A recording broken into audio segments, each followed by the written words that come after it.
नमस्कार. मी संपत जाधव पाबळून बिलॉंग करतो आहे. रिलायन्स मल्टीटेक प्रायव्हेट लिमिटेड या कंपनीचा रुबी डायरेक्टर आहे. तर पहा मित्रांनो, मला सांगायला एवढा अभिमान वाटतो की आपलं हे रिलायन्स अमृत ज्यूस किती जबरदस्त रिझल्ट देते. आपण ताईनं नाही का, ताईनं एक 2 महिन्यापूर्वी आपला रिलायन्स अमृत दिलं होतं. तर ताईंचं मेडिसिन किती होतं तुम्ही पाहू शकाल काय?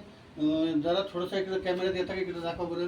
हे पहा मित्रांनो, ह्या गोळ्या किती आहेत पहा. गोळ्या आहेत, ह्या गोळ्या किती आहेत ती फक्त यांना हे 3 महिन्याच्या ह्या गोळ्या होत्या. पाहू शकाल, हे बघा, हे बघा.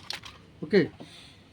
तर तर मित्रांनो, ह्या पहा, ह्या ताईला ह्या जेवढ्या गोळ्या आहेत, आता किती दाखवू, किती किती प्रकारच्या गोळ्या आहेत, किती दाखवू तुम्हाला. एक दुसरं होतं नाही का, पिशवी भरून गोळ्या आहेत. ते बीपीची गोळी वेगळी, थायरॉइडची वेगळी, रक्त पातळ व्हायची वेगळी, किंवा ब्लॉकेजची वेगळी. त्याचे एवढे जे काय आजार आहेत ना, तेवढे आले. तर ताई, तुम्हाला ह्या किती दिवसाच्या गोळ्या त्या लोकांना सांगू शकाल तुम्ही? हो, ह्या 3 महिन्याच्या गोळ्या आहेत आणि त्या मला दर 3 महिन्याला आणायलाच लागतात. मग पण हे रिलायन्स ज्यूस घेतल्यामुळं माझं 75% दुखणं बरं झाले. मला 8 ब्लॉकेज आहेत आणि 35 वर्षाले BP आहे, डायबिटीस आहे आणि